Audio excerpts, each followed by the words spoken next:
Vous êtes acquitté de la totalité des faits. Cette phrase est celle du président de la cour d'assises de Pau ce midi.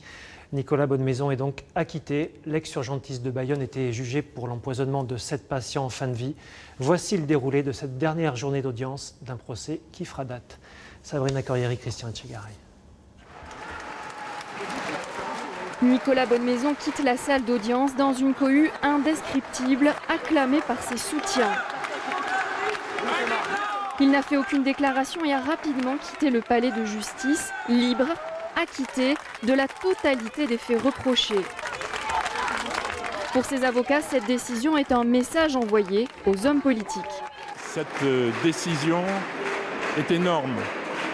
Elle est énorme parce qu'elle intervient en même temps que l'affaire Lambert. Elle est énorme parce que ça va obliger les politiques à aller peut-être un peu plus vite et à éviter cette espèce de tergiversation, j'allais dire, qui est chevillée à leur corps, à savoir les commissions. Dans ses derniers mots au juré, Nicolas Bonnemaison a dit qu'il a agi en médecin comme il le conçoit jusqu'au bout du bout. Et les jurés l'ont visiblement entendu. Ils ont délibéré en moins de 3 heures. Ils ont estimé que l'intention de donner la mort n'était pas démontrée, que Nicolas Bonnemaison avait agi pensant de bonne foi que ses patients souffraient. C'est une belle victoire et surtout pour la médecine, un plaisir et un gain de confiance pour tout le monde et surtout pour les malades à venir. Et c'est très bien pour les générations futures, parce que sinon, se seraient tous retrouvés derrière la vitre. Je suis médecin, je suis anesthésiste. Voilà. Et donc ça nous simplifie un peu la tâche, par humanité. C'est une victoire pour son comité de soutien présent chaque jour de son procès et pour les familles de patients qui ont pris sa défense. Il méritait que ça, il fallait l'acquittement. Enfin. Il y a eu beaucoup de pleurs là. Excusez-moi, là c'est des pleurs de joie, hein. C'est pas des pleurs de tristesse, c'est des pleurs de joie. On espère que Nicolas va reprendre très vite une vie normale, qu'il va pouvoir oublier un petit peu tout ça et qu'il redevienne le médecin qu'il est et qu'il mérite d'être. Les parties civiles qui souhaitaient une condamnation au moins symbolique de Nicolas Bonnemaison n'ont pas souhaité réagir. L'avocat général a 10 jours pour faire appel de cette décision. Il a indiqué aujourd'hui y réfléchir. Sabrina Corrieri, on vous retrouve en direct du palais de justice de Pau. Vous avez suivi donc ces 15 jours de procès. Nicolas Bonnemaison encourait la prison à vie lorsqu'il s'est présenté devant les assises. Le voici donc acquitté. Que s'est-il passé dans la salle d'audience pour qu'on en arrive à ce verdict ? Écoutez, bonsoir. Eh bien, beaucoup de choses se sont passées. C'est vrai que c'est un homme jugé pour empoisonnement qui est arrivé ici au début du procès. Être ici comme un criminel, avait-il dit, c'est quelque chose de violent. Les parties civiles lui avaient reproché de leur avoir volé les derniers instants de leurs proches. Et puis, il y a eu les autres familles de patients, celles qui le comprenaient. Il y a eu aussi les grands témoins, comme Michel Delaunay ou Bernard Kouchner, qui l'ont soutenu. Et surtout, il y a eu les médecins, nombreux, avec des témoignages poignants. À propos des agonies de leurs patients et des vies qu'ils avaient eux aussi abrégées. Et c'est peut-être là que les regards ont changé.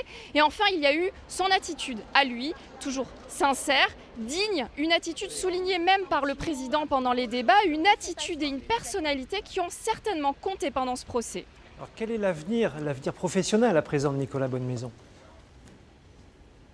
Alors, ce que l'on sait, c'est ce que Nicolas Bonnemaison n'a cessé de répéter, c'est un médecin avant tout et ses avocats vont se battre pour qu'il puisse revêtir à nouveau une blouse blanche. Ils ont contesté sa radiation devant le Conseil d'État.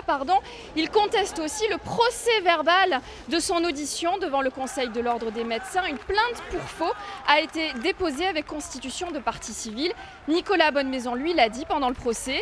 Il a d'ores et déjà entamé une formation d'hypnothérapeute. Je ne peux pas envisager d'exercer une profession qui ne soit pas en contact avec les gens, avait-il dit. Merci Sabrina Corrieri. Alors à l'issue du verdict, les avocats de Nicolas Bonnemaison, on le disait, ont rapidement lancé un appel à modifier la loi sur la fin de vie. On en parlera dans un instant avec Maître Arnaud Dupin. Avant cela, écoutons la réaction du porte-parole du gouvernement à l'issue du Conseil des ministres aujourd'hui.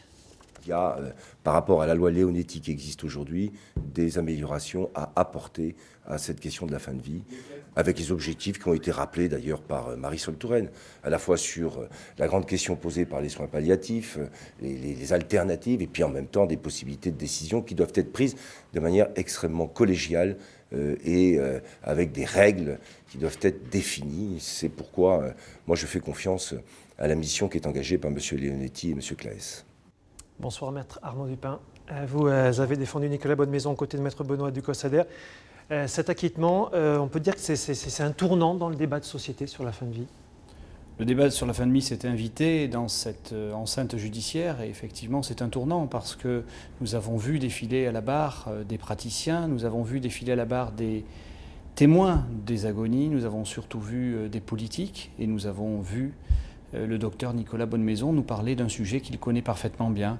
Alors c'est un tournant, oui, parce que la justice s'est donné les moyens de comprendre, mais en profondeur. Et je dirais qu'elle l'a peut-être fait avec beaucoup d'humanité, là où certaines missions parlementaires s'arrêtent avec des considérations qui malheureusement sont politiques.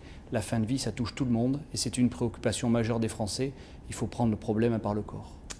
En 2007, une autre affaire d'euthanasie en Aquitaine avait été jugée. Le docteur Laurent Stramont avait été écopé d'1 an de prison avec sursis. Ça avait beaucoup animé la société à l'époque de ce débat en 2007, et pourtant la loi n'avait pas changé. 2007, 2014, les mêmes préoccupations, les mêmes problèmes. Aujourd'hui, les réflexions sont peut-être plus profondes. La société a aussi évolué parce que lorsque le politique démissionne, qu'on laisse la responsabilité finalement aux jurés, à des hommes et à des femmes de prendre des décisions et de rendre la justice, on se rend compte que véritablement on a des réponses qui sont attendues. On ne peut pas qualifier un médecin d'empoisonneur, c'est tout le contraire. Alors les jurés de la cour d'assises de Pau sont allés bien au-delà de la loi Leonetti qui encadre le droit à mourir. Est-ce que ça veut dire que cette loi est obsolète aujourd'hui ? Il n'y a pas que des critiques à faire sur cette loi, il y a surtout à se rendre compte que personne ne se pose véritablement la question de ce que l'on doit faire en fin de vie. Et on a le double effet, c'est-à-dire que le médecin doit d'un côté soigner, même s'il doit abréger la vie, et de l'autre côté, on a un article du Code qui dit « vous ne pouvez pas tuer ». Alors c'est très difficile, qu'est-ce qu'on fait ?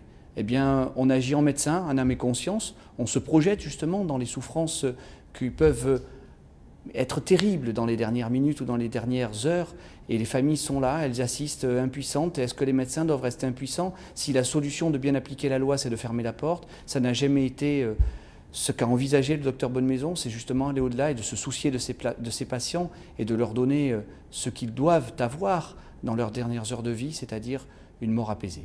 En quelques mots, ce procès, c'est aussi le révélateur du problème de notre société face à la mort.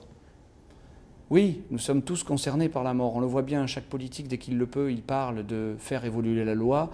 Moi, ce que je constate, c'est qu'avec les effets d'annonce, on se retrouve 7 ans après avec une nouvelle histoire, une histoire qui a fait beaucoup de ravages, à la fois chez les familles, à la fois dans la famille du docteur Bonnemaison, et qui fait beaucoup de mal à la médecine aussi. Alors il est temps maintenant que les politiques prennent les responsabilités, mais peut-être qu'ils écoutent des praticiens, qu'ils écoutent surtout les acteurs de ce procès.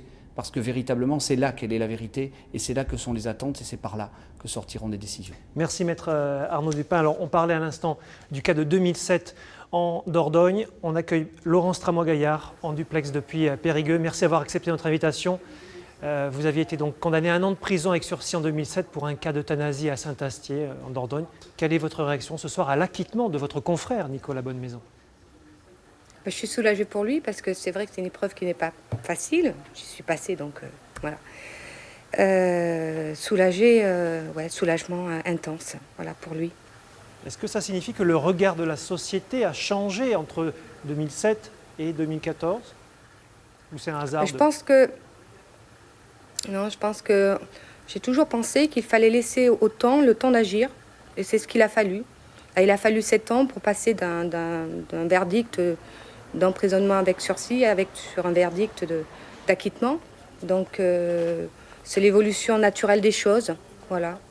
Vous avez été confronté à d'autres cas de patients en fin de vie depuis ce procès de 2007 ? Oui, une fois. La loi Leonetti a-t-elle été une réponse à vos attentes, à votre besoin ? Non, absolument pas. Non, absolument pas. Qu'est-ce qu'il faut maintenant, selon vous ? Qu'est-ce qu'il faut faire ? La loi Leonetti est une loi intéressante parce qu'elle a permis d'arrêter tout acharnement thérapeutique.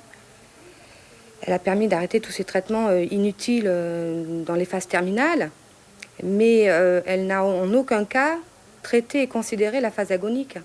Et c'est cette phase-là auquel sont confrontés les médecins de nos jours. Et effectivement, les médecins ont besoin d'être encadrés ont besoin que les patients soient entendus, ça c'est important, voilà, sur ce qu'ils veulent.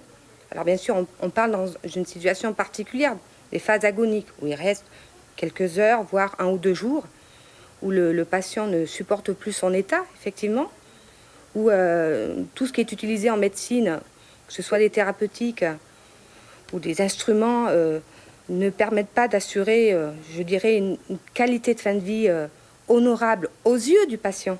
Pas à nos yeux à nous, médecins, aux yeux du patient. Donc voilà. il faut revoir la loi, vous nous dites. Voilà, je pense que la loi Leonetti est une très bonne loi, mais elle est insuffisante. Merci docteur Laurence Tramois-Gaillard d'être intervenu depuis Périgueux. Voilà ce qu'on pouvait dire ce soir sur l'acquittement du docteur Nicolas Bonnemaison aux Assises de Pau. Je vous rappelle qu'un dossier multimédia est en ligne sur notre site internet france3.fr région Aquitaine et également sur nos applications mobiles.